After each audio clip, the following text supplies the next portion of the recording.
नमो भगवते वासुदेवाय। ओम अज्ञानतिमिरान्धस्य ज्ञानाञ्जनशलाकया चक्षुरुन्मिलितं येन तस्मै श्रीगुरुवे नमः।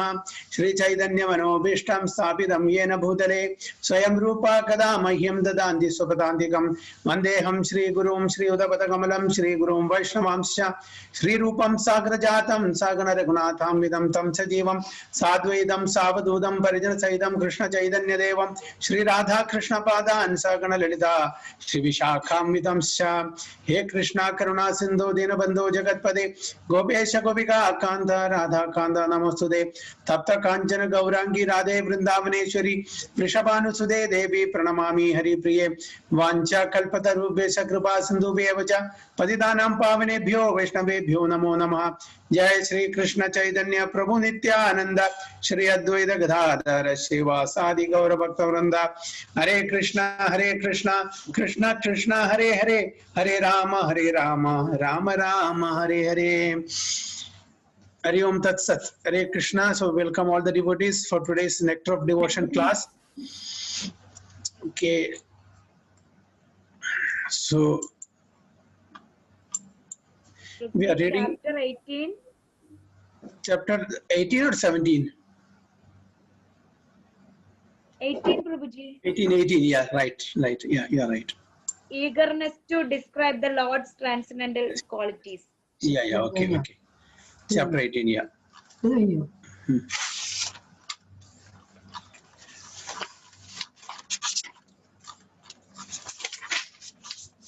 Yes, eagerness for achieving the desired success. No,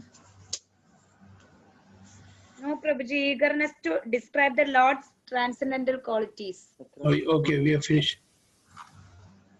Okay, eagerness to describe the Lord's transcendental qualities, right? Okay. Yes, Prabhuji. So we'll read. Attachment for chanting the glories of the Lord is also expressed in the Krishna Karnamrita as follows. What shall I do for Krishna, who is pleasing beyond all pleasurable conceptions and who is naughtier than all restless boys?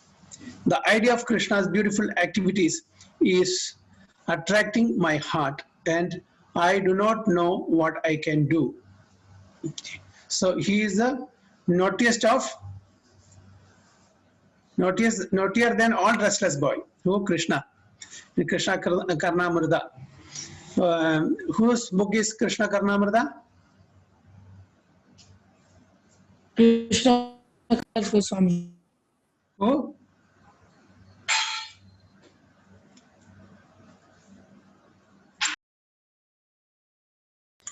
Hari, who's that?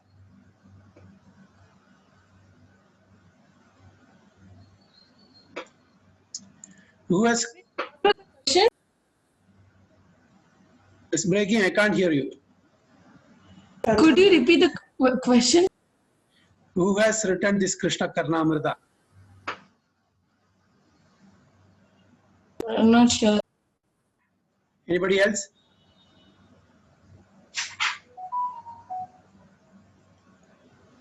Sorry, Prabhuji, is it Vishwanath Chakravarti? No. Maybe Bilvamangal Thakur? Yes. Milamangal Thakur. So as per his statement, what shall I do for Krishna, who is pleasing beyond all pleasurable conception and who is naughtier than all restless boys? The idea of Krishna's beautiful activities is attracting my heart and I do not know what I can do. Because Krishna as Balagopala comes daily to Milamangala Thakur and provide some buttermilk or milk or something, some other prasadam, because he cannot see also. But later he could understand that this is not an ordinary cowherd boy who is daily coming and giving him prasadam. He is Krishna himself. So he wanted to catch him, but Krishna ran away. Then Villamangala Thakur is telling that, I've already put you in the court of my heart, in the jail of my heart. Let me see how you can run away from my heart. I have already made you a prisoner in my heart. And you cannot run away from my, because you are Tribhanga Lalita. How, once you go inside, it's very difficult for you to come out of my heart. Let me see how you can get away from my heart. This is the question Bilamangala Thakur is asking the Gopala, because he knew that it's not the ordinary Gopala, it is Krishna, the Supreme Personality of Godhead himself. So he was doing lot of naughty activities, mischievous activities. So that is the statement that Bilamangala Thakur is telling. So attraction for living in a place where Krishna has his pastimes. In the book Adhyavali by Rupa Goswami, there is the following statement about Vrindavana. In this place, the son of Maharaja Nanda used to live with his father, who was king of all cowherd men. In this place, the Lord Krishna broke the cart in which Shakatasura demon was concealed. At this place, Damodara, who can cut the knot of our material existence, was tied up by his mother Yashoda. So in Padhyavali, Rupa Goswami is telling the importance and significance of Vrindavana. So many childhood pastimes, he has performed in Vrindavana.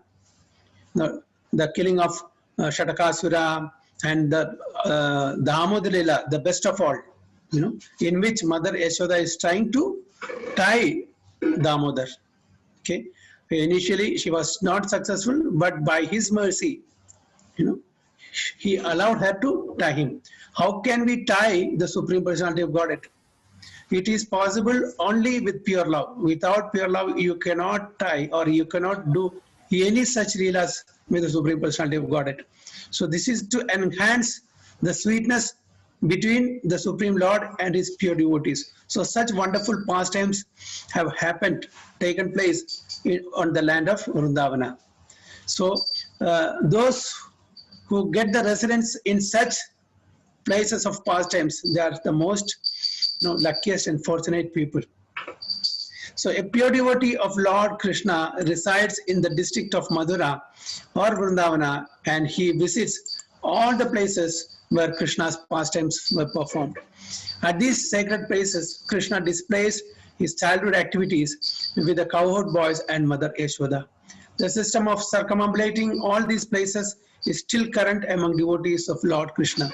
Those coming to Mathura and Vrindavana always feel transcendental pressure. Actually, if someone goes to Vrindavana, he will immediately feel separation from Krishna, who performed such nice activities when he was present there. So these places are not ordinary places. Those who are pure devotees, who can stay there in such places permanently, they are really fortunate. But those of us who are not pure, it is better to go there once in a while, once in a year, twice a year, for 3-4 days, and visit all the holy places and come back. We get surcharged when we are there for 3-4 days, and for the whole year we get the battery charged, so that we can continue the Krishna conscious activities very nicely. Okay, as we chant our rounds every day early in the morning, 16 rounds when we complete, we are charged for the whole day. Similarly, when we go there for 3-4 days and visit all the temples, get the mercy of Vaishnavas and get the mercy of Lord, the whole year we get the battery charged. So that is how we have to progress in spiritual life. Every day we have to make sure that we visit some holy dhams. Vrindavana, Mathura, Ayodhya, Rameshwara, Mayapur. There are many holy places, tirthas. So we have to visit those places every year, at least 10-12 days or 15 days. We have to reserve our leave, so that we can visit all these places and we can charge our spiritual batteries. So that is enough for the whole year. So such attraction for remembering Krishna's activities is known as attachment for Krishna. So when we are there, we should try to circumambulate Govardhan Hill, Vrindavan Parikrama, and other Barsana Parikrama, other such places. So this also purifying our consciousness. And as much as possible, we should try to listen from the lotus mouth of saintly personalities about the different pastimes of the Supreme Personality of Godhead. We may have heard these pastimes many times, but still we should be willing to listen from the lotus mouth of saintly personalities, it purifies. The more number of times we hear, the more it purifies our consciousness. One should not say, I've already listened, I already know this. Even though we know that statement, this pastime, different pastimes, but still we should be willing to listen, because the more we hear, the more our consciousness, contaminated consciousness, gets purified. So this is, the purpose of hearing again and again. So there are impersonalist philosophers and mystics, however, who by show of devotional service want ultimately to merge into the existence of the Supreme Lord. They sometimes try to imitate a pure devotee's sentiment for visiting the holy places where Krishna had his pastimes, but they simply have a view of salvation, and so their activities cannot be considered attachment. So there are other devotees who are following the impersonal path. They also imitate the the pure devotees of the Lord. But what is their intention? To get salvation from this material world and merge into the Brahman effulgence. Okay, so that is not considered, a pure devotion to the Supreme Personality of Godhead, because they don't have the conception of form for the Supreme Personality of Godhead.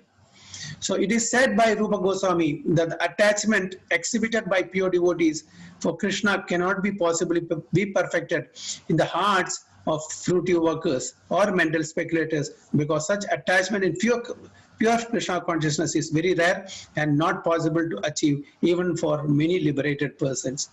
So the attachments, of the pure devotees towards Krishna is something really special.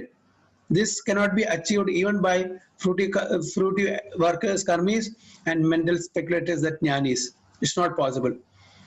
Okay? So it's a real mercy of the Supreme Lord to have that relationship between the Supreme Lord and his pure devotees. This is not awarded to anyone and everyone. These are all devotees in special categories. So as stated in Bhagavad Gita, the liberation from material contamination is the stage at which devotional service can be achieved. So only on the platform of devotional liberation can we start the pure devotional service. So once we think that, oh, liberation is over, everything is over, then they will not get this, chance to perform pure devotional service to Supreme Personality, because that is the end of their, life. Okay, liberation is done. Now I have achieved everything. No more. So such people will enter into the impersonal Brahma Jyotir. So for a person who simply wants to have liberation and to merge into the impersonal Brahma Jyotir, attachment to Krishna is not possible to acquire. This attachment is very confidentially kept by Krishna and is bestowed upon only pure devotees. So this is the secret of that. It is given only to pure devotees, not to people who think that Lord has no form. Their destination is only the Brahma Jyotir. So after liberation they end. Even ordinary devotees cannot have such pure attachment for Krishna. Therefore, how is it possible for success to be achieved by persons whose hearts are contaminated by the actions and reactions of fruitive activities and who are entangled by various types of mental speculation? So it is not possible for karmis and jnanis and Brahmavadis or Mayavadis. This is a special prerogative of the pure devotees of Supreme Lord, who wants to serve him unconditionally in their Swarupa. So this is a special mercy of the Supreme Lord that is given to the pure devotee. There are many so-called devotees who artificially think of Krishna's pastimes known as Ashta Kaliya Leela. Sometimes one may artificially imitate this, pretending that Krishna is talking with him in the form of a boy, or else one may pretend that Radharani and Krishna both have come to him and are talking with him. Such characteristics are sometimes exhibited by the impersonalist class of men, and they may captivate some innocent persons who have no knowledge in the science of devotional service. However, as soon as an experienced devotee sees all of these caricatures, he can immediately evaluate such rascaldom. If such a pretender is sometimes seen possessing imitative attachment to Krishna, that will not be accepted as real attachment. It may be said, however, that such attachment gives the pretender hope that he may eventually rise onto actual platform of pure devotional service. Okay. So here, Rupa Goswami is telling that, some of the devotees who are on the platform of impersonalist practice, they also imitate, but that's not pure. But eventually they will rise to the platform of pure devotional service, even by artificially doing that. So this imitative attachment can be divided into two headings, namely shadow attachment and para, transcendental attachment. If someone, without undergoing the regulative principles of devotional service or without being guided by a bona fide spiritual master, shows such imitative attachment, this is called shadow attachment. Sometimes it is found that a person actually attached to material enjoyment or salvation has the good fortune to associate with pure devotees while they are engaged in chanting the holy name of the Lord. By the good grace of the Lord, one may also cooperate and join in the chanting. At that time, simply by the association of such pure devotees, the moon-like rays from their hearts reflect on him.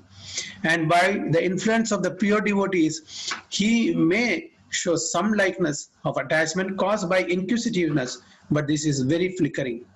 And if by the manifestation of such shadow attachment, one feels the disappearance of all material pangs, then this is called para attachment. So these are the two types of attachment, Sri Rupa Goswami is giving.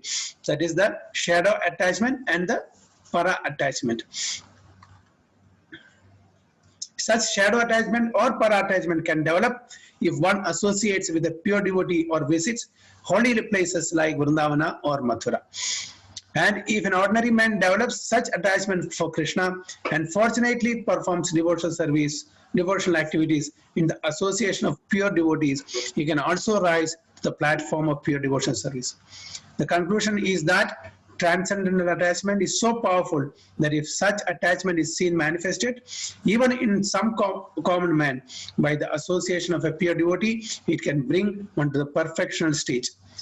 But such attachment for Krishna cannot be invoked in a person without his being sufficiently blessed by the association of pure devotee. So here Rupa Goswami says that, even for an ordinary man, it is possible to come to this sort of attachment to Krishna by the mercy of the pure devotees. Then only it is possible. On our own efforts, it is not possible. So if we are willing to go there to such places like Vrindavana, Mathura and other places and be in the association of pure devotees, then slowly and gradually we also will develop that liking, and we also will develop that attachment to Krishna, the Supreme Personality of Godhead. So we need the mercy of pure devotees and we should follow in their footsteps. Otherwise it is not possible. If you think that I can do myself, it will not happen. It will not happen at all. So as attachment can be invoked by the association of pure devotees, so attachment can also be extinguished by offenses committed at the lotus feet of pure devotees. So it's, the other way also it happens. So if you have some attachment, it can also be lost if you commit offenses at the lotus feet of pure devotees or Vaishnava Aparadha. As we know, there are different Aparadhas.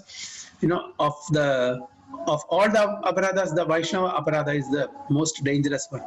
There is Nama Aparadha, Dhama Aparadha, Seva Aparadha, Vaishnava Aparadha. So if we commit any sort of Aparadha, especially the Vaishnava Aparadha, so whatever pious credit or spiritual credits that we have, that will slowly and gradually fade away.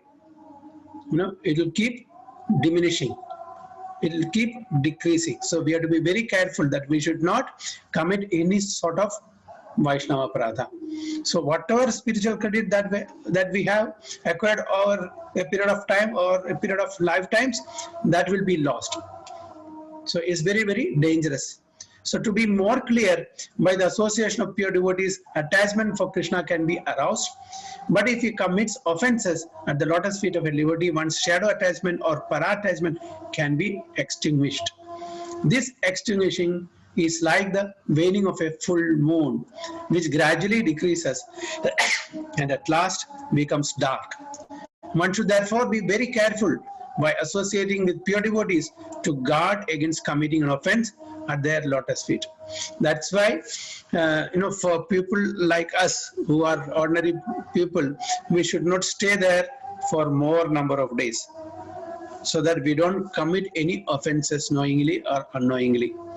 So what happens if we commit offenses? Because our spiritual credits will decrease.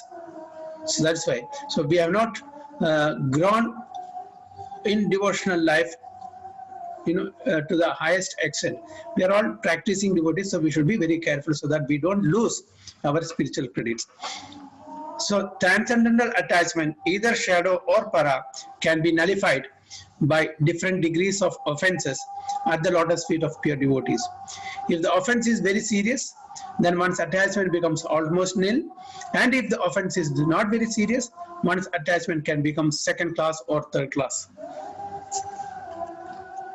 If someone becomes attached to the principles of salvation or to merging into the existence of the Brahmajyotir, his ecstasies gradually diminish into shadow and para attachment, or else transform into the principles of ahankara.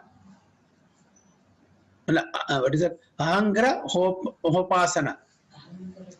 Ahangra hopasana. This ahangra hopasana describes a living entity when he begins spiritual realization by identifying himself with the Supreme Lord. This state of self-realization is technically known as monism. The monist thinks himself one with the Supreme Lord. Thus, because he does not differentiate between himself and the Supreme Lord, it is his view that by worshipping himself, he is worshipping the Supreme Lord. So this is, the ill effect or the bad effect of offenses at the lotus feet of Vaishnavas. So they will come down.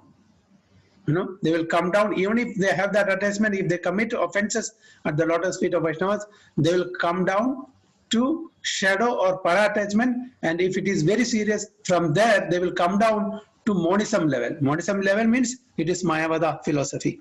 You are God, I am God. So that is monism level. So the Rupa Goswami is warning all of us that we have to be very careful, because otherwise it will be a spiritual suicide for all of us. Sometimes it is found that that a neophyte is taking part in chanting and dancing very enthusiastically, but within himself he is under the impression that he has become one with the Supreme Whole. This conception of monism is completely different from pure transcendental devotional service. If, however, it is seen that a person has developed a high standard of devotion without having undergone even the regulative principles, it is to be understood that his status of devotional service was achieved in a former life. Okay, those who are on the fast track, advancing spiritually, we have to understand that they have done a lot of spiritual activities in their former life, and now in this life they are going fast because they have left only little to complete in this life. So that's why we are finding, some devotees who have just come recently, they are advancing very fast, but most of us who are there for so many years, we are not advancing. So there's nothing, the thing is that they have that accrued credit from the previous lives. For some reason or another, it had been temporarily stopped, most probably by an offense committed at the lotus feet of a devotee. Now, with a good second chance, it has again begun to develop. The conclusion is that steady progress in devotional service can be attained only in the association of pure devotees. So if one can gradually advance his status in devotional service, this is understood to be due to the causeless mercy of Krishna himself. If a person is completely detached from material enjoyment and has developed pure ecstatic devotion, even if he is sometimes accidentally found not living up to the standard of devotional service, one should not be envious of him. It is confirmed also in Bhagavad Gita that a devotee who has unflinching faith in and devotion to the Lord, even if sometimes found to be accidentally deviated from pure devotional characteristics, should still be counted among the pure, unflinching faith in devotional service in Lord Krishna and in the spiritual master makes one highly elevated in the activities of devotional service. So in the Bhagavad Gita, it is said that Apiched Surachara Sudachara. What is that? Anyone remember that sloka?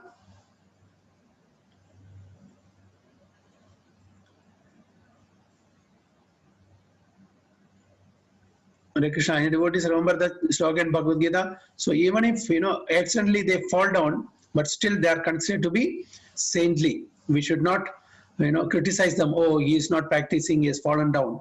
So this is in Bhagavad Gita, that is again Apiched Dusurachara or something like that. I don't remember. Anyway, so we'll refer that later. So in the Narasimha Purana, it is stated, if a person has completely engaged his mind, body and activities in the service of Supreme Godhead, but externally he is found to be engaged in some abominable activities, these abominable activities will surely be very quickly vanquished by the influence of his staunch devotional service. The example is given that on the full moon, there are some spots that may appear to be pock marks. Still, the illumination spread by the full moon cannot be checked. Similarly, a little fault in the midst of volume of devotional service is not at all to be counted as a fault. Attachment for Krishna is transcendental bliss. Amid unlimited volumes of transcendental bliss, a spot of some material defect cannot act in any way. So Rupa Goswami is telling, even though saintly personalities, they are having some fault due to the previous karmas or whatever it is, but still when they are so much attached to the Supreme Personality of Godhead, this will not act in a negative way. It will not affect them in a negative way. Slowly and gradually, they will come out of that. So we should not criticize them. We should not blaspheme them just because they may not be up to the mark in their regulatory activities. So this is what even Bhagavad Gita also confirms.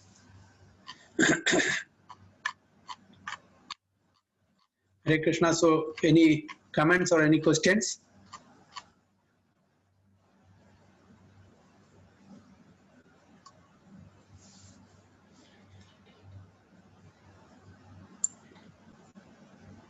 Haribol? Haribol, Prabhu. Everything is clear? Hare Krishna. Hare Krishna. So when we go to Dham Yatra, so what should be our consciousness?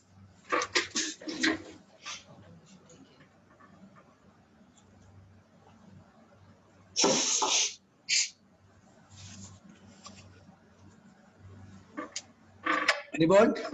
Can anyone say, when we go to Dham Yatra, what should be our consciousness?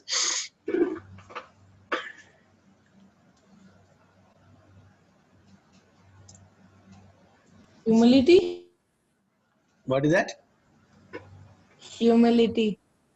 Humility, okay, good. Apart from that? Servitude, Prabhu. Servitude, then? Yes. Devotion, faith. Yes, okay. Consciousness, Prabhu. Yeah, what sort of consciousness? If possible, Shuddha Sattvic stage, Prabhu. If possible. Shuddha Sattvic stage is very difficult now. Yeah, Prabhu. I mean, what I meant is try to be in a mode of goodness at least, if not to come down, Prabhu. Yes, yes, sir. So what happens if we stay there for more days, especially people like us? We'll definitely do Dham Aparadha, Prabhu. Dham Aparadha, or we may commit knowingly, unknowingly Aparadha against devotees there, Prabhu. Yeah, there are many, Vrajavasis, okay? We'll sometimes criticize them. So some devotees may be after us for money, for some other thing, okay? So this may be a testing for us by Krishna, who knows? How we will react to this situation. Yes, Prabhu. Yes, you are right, Prabhu. Isn't it? So we'll take them, oh, this is a mendicant, this is a bhikkhari, okay? Why he's troubling me? I have come here for a particular purpose. These people are after me, after money, this and that, and we will try to criticize such people. Okay, and we'll try to criticize the dham. Oh, it is not very clean. Here it is dirt. That place is dirty. People are not good. They are disturbing. So this is dham aparadh and Vaishnava aparadh. Then in that mood, we are chanting our rounds. So when we are chanting our rounds with that mood, what will happen? We will commit offense to Nam also, because we won't be chanting sincerely, attentively, because this will be going in our mind. You know, what type of people are these? You know, whatever place is this? I had some big expectation coming to this dham. Now you see, it's not nice, all dirty place, people are not good. So we are doing Dham aparadh, Vaishnava aparadh, and after that Nama aparadh also. And of course, when we are doing seva, we will not have that attitude of pure devotional service. So seva aparadh also, isn't it? So this is a consequential effect. Starts from criticizing either the inhabitants of Vraja or the Vrajadham. So all four main aparadhas will commit. Krishna. Right or wrong? Haribol Prabhu. So that's the reason. So we should stay there as, you know, minimum as possible. Just like they said that the Goswamis never stay in a householder's place more than the time required to milk a cow. Why? What is that? Why is that? For fear of doing any aparadha, Prabhu. No. They don't do any aparadhas. They are Goswamis. They are doing good to Attachment, others. Prabhu. Attachment. Yes, to avoid any sort of material attachment. Even, you know, they don't sleep, you know, under one tree more than one night. Next night they will go and sleep another, you know, under beneath of another tree. They don't want attachment to the tree also. Okay, every day I am sleeping under one tree, so let me sleep there. No attachment. Wherever they get space, they will sleep. They don't want any sort of attachment, material attachment. Similarly, when we go there, we don't want to stay there more, because eventually we may commit some aparadha. To avoid that, that's why it is said. But in this is specifically in Vrindavan such. But Navadip, it's a different case.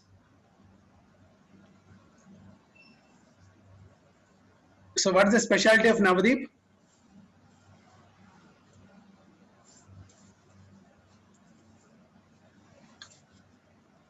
Yes, anybody knows what is the specialty of Navadip?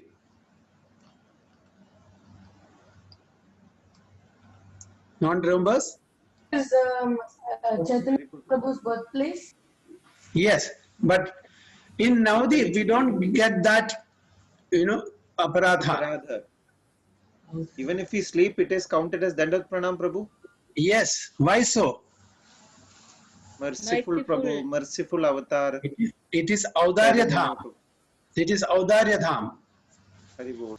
Navadip, Mayapur is Audarya Dham, so merciful. Even Jagai Madhai, you know, such great sinful personalities got delivered by Chaitanya Mahaprabhu. So we are all tiny Jagai Madhai, isn't it? So, you know, even as you rightly said, even sleeping, you know, when we are sleeping 4 hours, 5 hours, 6 hours there, even that is considered as Dandavat Pranam there. So there, of course, we are not there to commit deliberate offenses, but, you know, unknowingly if we commit any offenses, that also will be forgiven, because it is Audarya Dham. Okay. So that is a speciality of Navadip. So we can stay there more, no problem. But in Vrindavan, we have to be very careful. Okay, so sorry, Prabhuji, may I know the Avataridesh means? Audarya means merciful benevolence, like that. What are these बहुत कृपालु है. अच्छा अच्छा okay okay Okay. So any other points?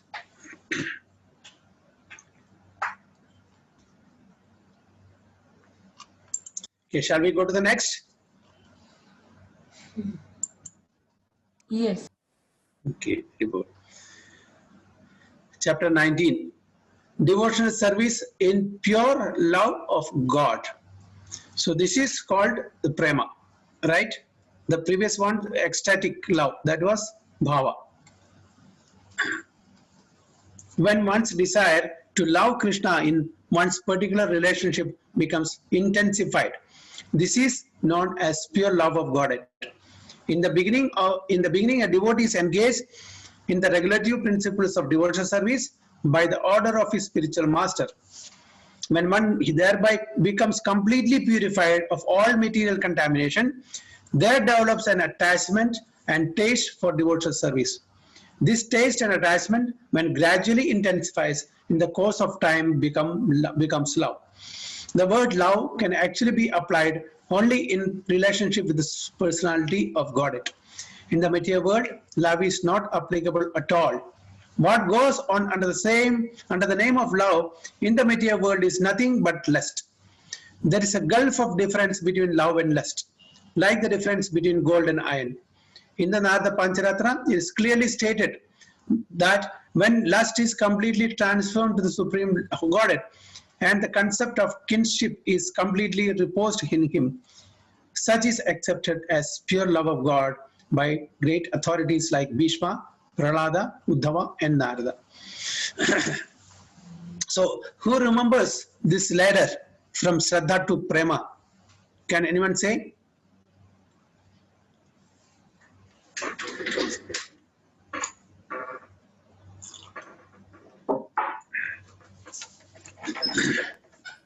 Is it Shraddha Sadhu Sangha, Prabhuji? Yes, yes. Shraddha Sadhu Sangha, Anartha Nirvriti, No, Nishtha, before that. Nishtha. Shraddha, Bhajana Kriya. Bhajana Kriya. Shraddha Sadhu Sadhu Sangha. Anartha Nivriti, Nishtha, Ruchi, Asakti, Bhava, and Prema is the last. Yes. Okay. Rupeshri Mataji, once again. Prabhuji, Shraddha Sadhu Sangha, Bhajana Kriya, Anartha Nirvriti, Nishtha, Asakti, Bhava, Nishtha Ruchi. Ruchi, Asakti, Bhava, Prema. Yes. So this is the final goal. Okay. So Rupa Goswami is giving a distinction between love and lust. So what is the distinction here? What's the difference between love and lust? What is the analogy given here? Material love on a material platform is nothing but lust, Prabhu. Yes. So what is the analogy given here? Gold and iron, Prabhu. Yes, golden iron. So in the material world, it's very, very difficult to find a true love. So Prabhupada gives one comparison in material world. Do you remember which is that? That is considered love, pure love. During the initial stages of a motherhood, Prabhu, with Yes. child, unconditional. Yes. Okay. And the relationship between the mother and the infant, that's somewhat love, because there is no conditions attached. The mother is even ready to give up her life to safeguard or protect the child in the initial stage when the child is infant. But as the child grows, it slowly decreases that intensity of love. Then it becomes lust. So in the material world, we will not find a true love. But this true love can be exercised only to the Supreme Personality of Godhead. So that's what great sages also says Bhishma, Prahlada, Uddhava, and Narada. So great authorities like Bhishma have explained that love of Godhead means completely giving up all so-called love for any other person. According to Bhishma, love means reposing one's affection completely upon one person, withdrawing all affinities for any other person. This pure love can be transferred to the Supreme Personality of Godhead under two conditions: out of ecstasy and out of causeless mercy of the Supreme Personality of Godhead Himself. So the true love can be reposed, under two conditions. One is out of ecstasy, because he has come to that platform of bhava and prema. So in that condition, one can repose his true love.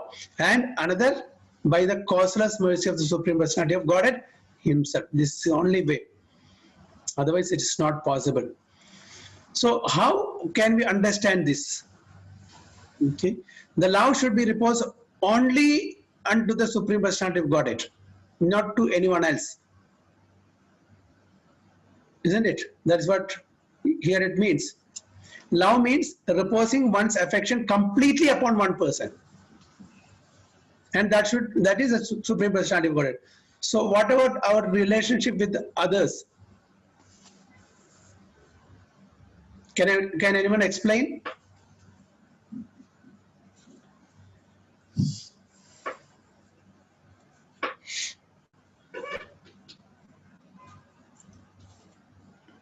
How do we understand this?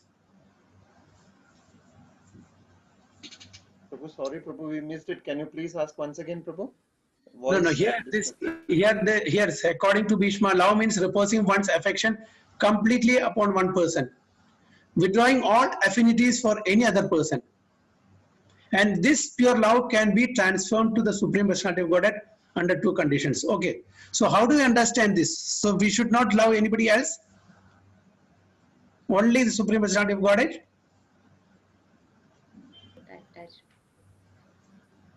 Prabhu,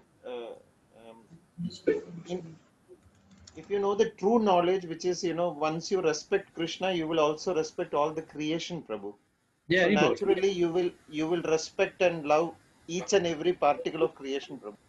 Very good, yes. So, Supreme Personality of Godhead Krishna is all-inclusive. See, when we repose our love to that Supreme Personality of Godhead, that means automatically we are loving the entire creation. There is no difference between the Supreme Lord and His expansions in His creation and His part and parcels. So that is how we have to understand this. Very good. Any other points?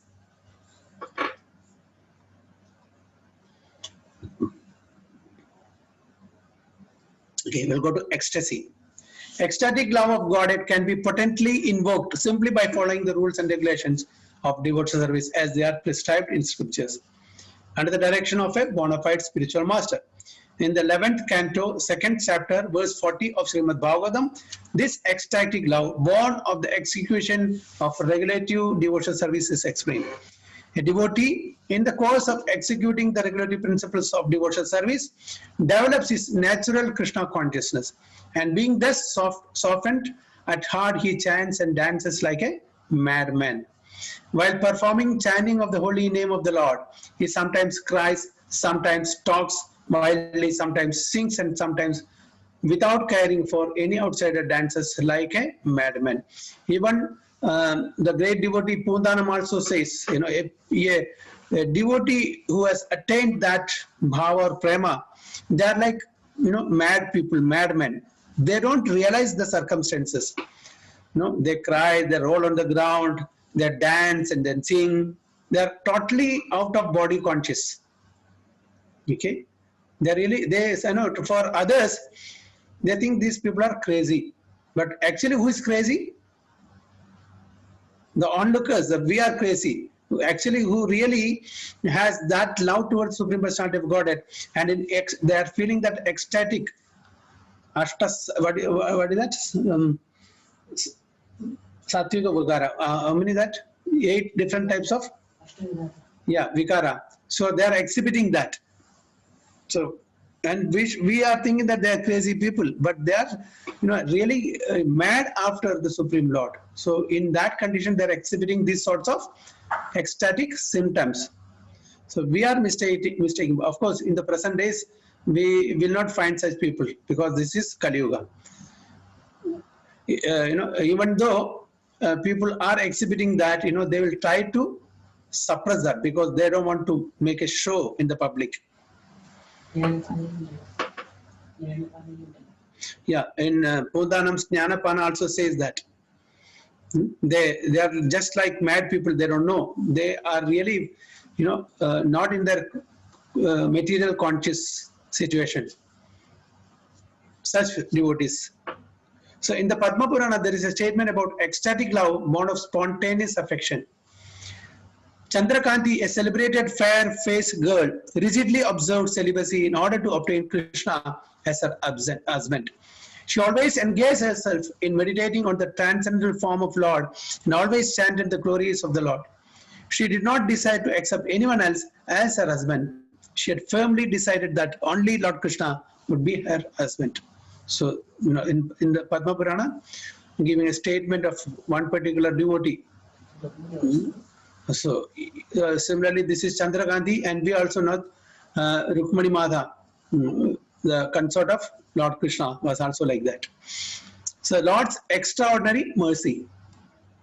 When a devotee is found to be always associated with the Lord in ecstatic love, it is to be understood that such a position has been awarded by the Lord himself out of his causeless extraordinary mercy. An example of such extraordinary mercy is given in the 11th canto, 12th chapter, verse 7 of Srimad Bhagavatam, wherein Lord Krishna tells Uddhava, the gopis in Vrindavana did not study the Vedas to achieve me, nor had they ever been to holy places of pilgrimage, nor did they devoutly execute any regulatory principle, nor did they undergo any kind of austerity. It is simply by my association that they have attained the highest perfection of devotional service. Just 1 second, please.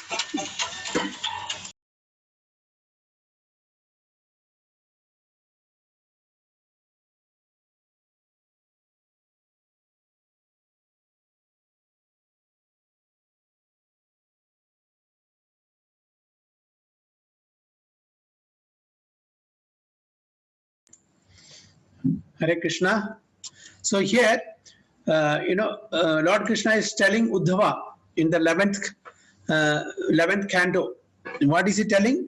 How did gopis attain such ecstatic love for Krishna? It is out of his mercy he has awarded this to them, because the gopis of Vrindavana, they are not Vedantis. They have not done any great austerities. They have not visited any holy dham. But still, they are on the highest platform of ecstatic love. How is it possible? It is just because of his causeless mercy. He has awarded this to gopis. That's what Krishna says in Bhagavad Gita to Uddhava in 11th canto. Bhagavatam, sorry. From the example of Chandrakanti as found in the Padma Purana and from the example of the gopis as found in Srimad Bhagavatam, it appears that a devotee who always thinks of Krishna and who always chants his glories in ecstatic love, regardless of his condition, will attain the highest perfection of unalloyed devotional love due to Lord Krishna's extraordinary mercy. This is confirmed in Srimad Bhagavatam. If a person worships, adores and loves Hari, Supreme Lord, he should be understood to have finished all kinds of austerities, penances and similar processes for self-realization. So a person on that platform, we should understand that they have finished all their austerities and penances in their previous lives. And because of that, they are getting the special mercy of the Supreme Lord to be situated on that particular platform where they have that unflinching faith, unalloyed, uninterrupted, loving devotional service to Supreme Personality of Godhead. And they come onto the platform of ecstatic love. On the other hand, if after undergoing all types of austerities, penances and mystic yoga practices, one does not develop such love for Hari, then all his performances are to be considered as useless waste of time. Okay, so the austerities, the penances, all these are should be a stepping stone to come to this platform. And if it doesn't happen, it is merely a waste of time. If someone always sees Krishna inside and out, then it is to be understood that he has surpassed all austerities and penances for self-realization. And if after executing all kinds of penances and austerities, one cannot always see Krishna inside and out, then he has executed his performances uselessly. So is it clear? So after doing lots of sacrifices, austerities, and many different spiritual practices, the goal should be to attain that spontaneous, loving devotional service, ecstatic love towards Krishna. So even after doing all these things, and if you don't attain, it is useless. That's what Rupa Goswami says here. So any comments or some points?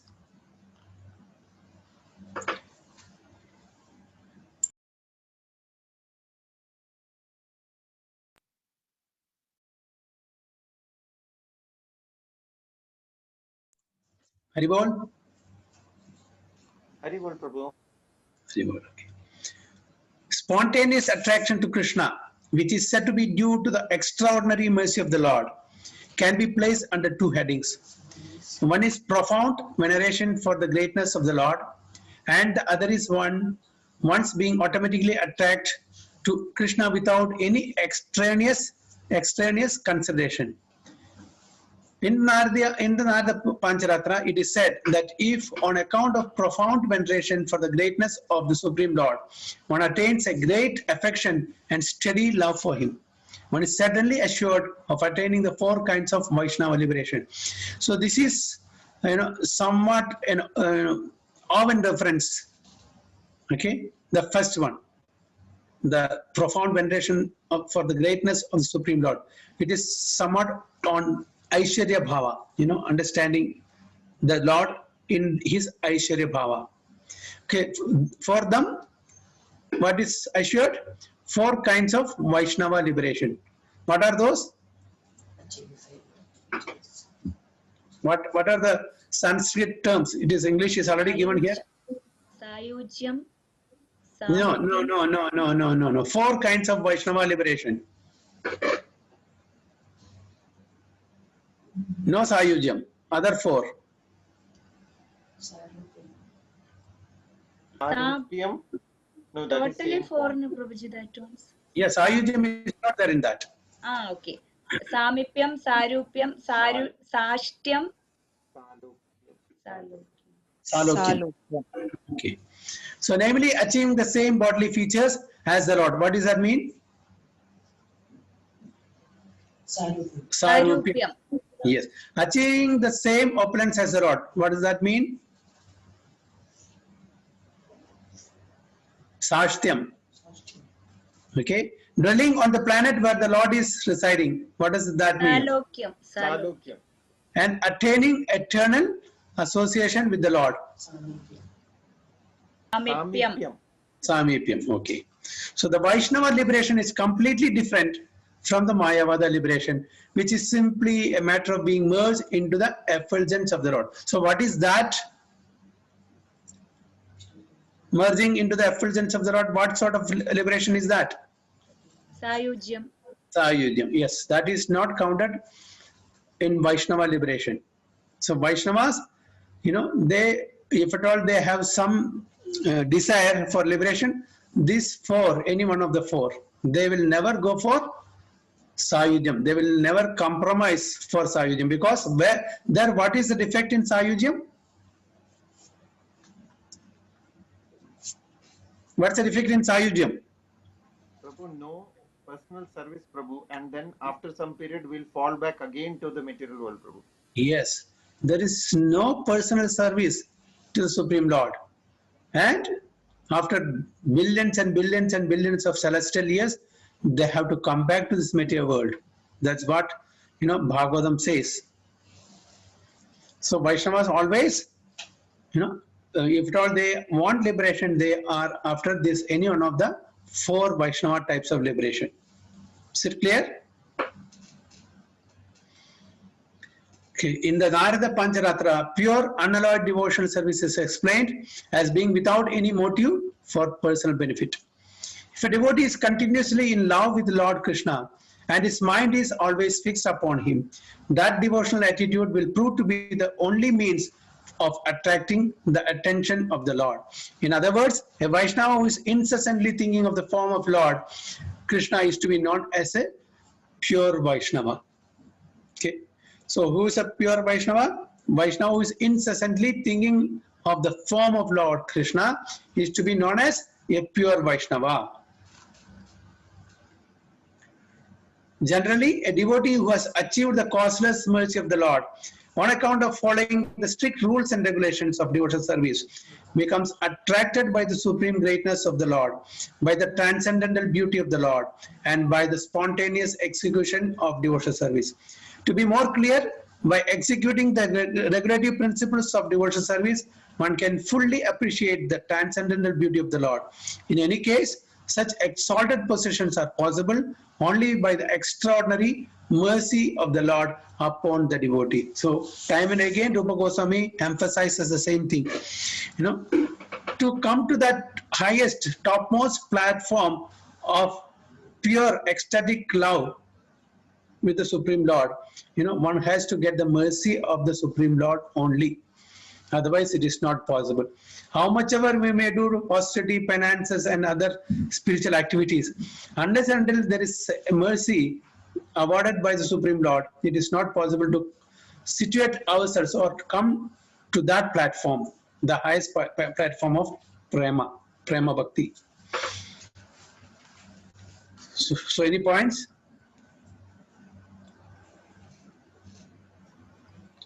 So, okay, association with pure devotees.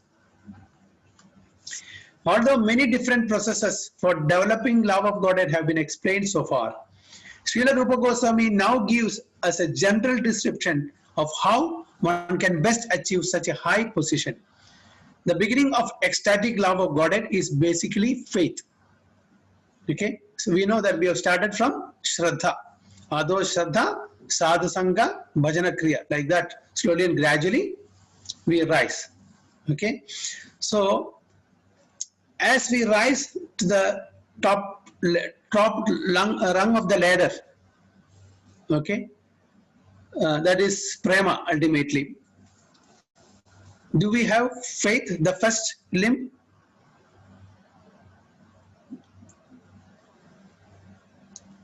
Does that include the previous limbs of this 9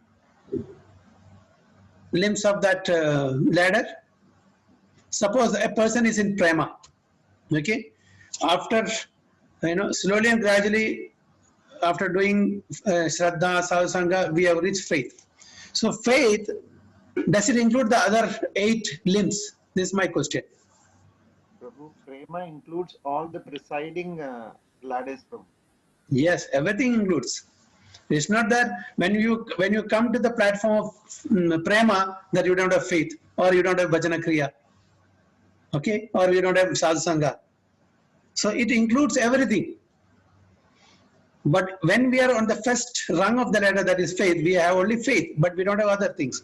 So as you progress, you know, and if you progress in the ladder, you have the previous limbs also.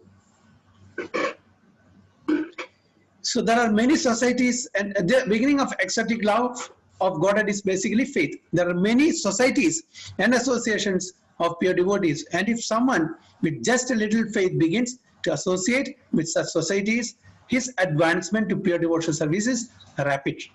The influence of a pure devotee is such that if someone comes to associate with him with a little faith, one gets the chance of hearing about the Lord from authoritative scriptures like Bhagavad Gita and Srimad Bhagavatam. Thus, by the mercy of the Lord, who is situated in everyone's heart, one gradually develops his faith in the descriptions of such authoritative scriptures. This is the first stage of association with pure devotees. In the second stage, after one becomes a little advanced and mature, he automatically offers to follow the principles of devotional service under the guidance of a pure devotee and accepts him as the spiritual master. In the next stage, under the guidance of the spiritual master, a devotee executes regulated devotional service, and as a result of such activities, he becomes freed from all unwanted occupations. When he is free from unwanted occupations, his faith becomes steadily fixed, and he develops a transcendental taste for devotional service, then attachment, then ecstasies, and in the last stage, there is pure love of Godhead. These are the different stages of devotional development of pure love. So this is the limbs, that is 9 limbs that we already explained. Ado, Shraddha, Sadhu Sangha, Bhajana Kriya, Anartha Nivritti, Nishtha, Ruchi, Asakti, Bhava, and Prema. Okay. So the topmost is the pure love, Prema. Only the most fortunate persons can achieve such successes in life. Those who are simply academic students of the Vedic scriptures cannot appreciate how such a development takes place. In the Narada Pancharatana, Lord Shiva therefore tells Parvati, "My dear Supreme Goddess, you may know from me that any person who has developed the ecstasy of love for the Supreme Personality of Godhead and who is always merged in transcendental bliss on account of this love cannot even perceive the material distress or happiness coming from the body or mind." So we can understand those saintly personalities who are beyond, the bodily discomfort, and the material challenges. They are beyond. Why? Because they are not at all attached to the bodily concept of life. So even though for the onlookers, the person who are seeing from outside, this saintly personality are undergoing some bodily discomfort, it is not affecting them. Then we are wondering, how is it that even though that personality have so much of difficulties, discomfort, bodily level, mental level, this and that, but still it is not affect them, and they are not on that platform because they have transcended all this and they have attained the platform of bhava and prema. That's why it is not affecting them. That's what Rupa Goswami says here. Cannot even perceive the material distress or happiness coming from the body or mind. Okay, they are beyond all these things.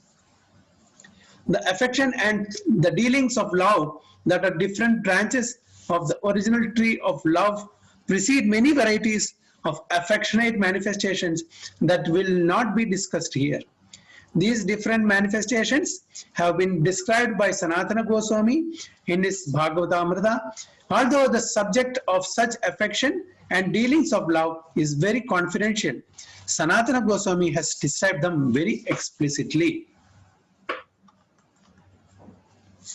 Sri Rupa Goswami thus concludes the first division of the Bhakti Rasamrita Sindhu, offering up his treatise for the transcendental pleasure of Sanatana Goswami, who has established the transcendental beauty, and the Gopala Bhatta Goswami, Sri Raghunatha Bhatta Goswami, and Raghunatha Dasa Goswami. It appears from this statement that the great Srila Jiva Goswami was not yet active when Bhakti Rasamrita Sindhu was written, because Rupa Goswami has not mentioned his name.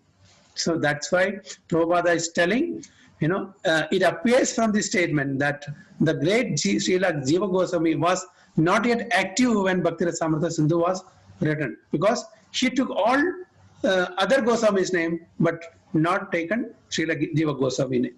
So that's what Prabhupada is telling that. Thus ends the Bhaktivedanta summary study of the first division of Bhakti Rasamrita Sindhu up to the descriptions of ecstatic love of Godhead, which are to follow next. Hari Hari Bol. Hari Bol. So thus we have completed our 19 chapters of Bhakti Rasamrita Sindhu. We have completed, we have just read it. That is it. Nothing more than that. Just like students are just reading. How much we understood? That's a big question mark. How much I could explain? That is nothing. I just read it. That's all. Nothing more than that. Whatever has Prabhupada written, we have just gone through it, read it. That much we can say. We have read it. If somebody asks you, have you read our Nectar of Devotion, Bhakti Rasa? Yes, I have read it. Have you understood? No. So this is our position. Okay. Anyway, so we'll stop here today, and we can discuss more on this subject. Yes, I don't want to go to the next chapter. Okay, please put on your videos.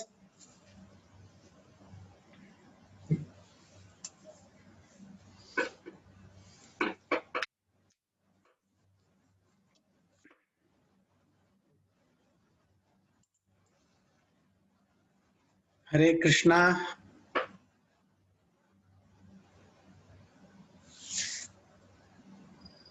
So devotees, how much did you all understand? At least I did not understand anything. That much I can say.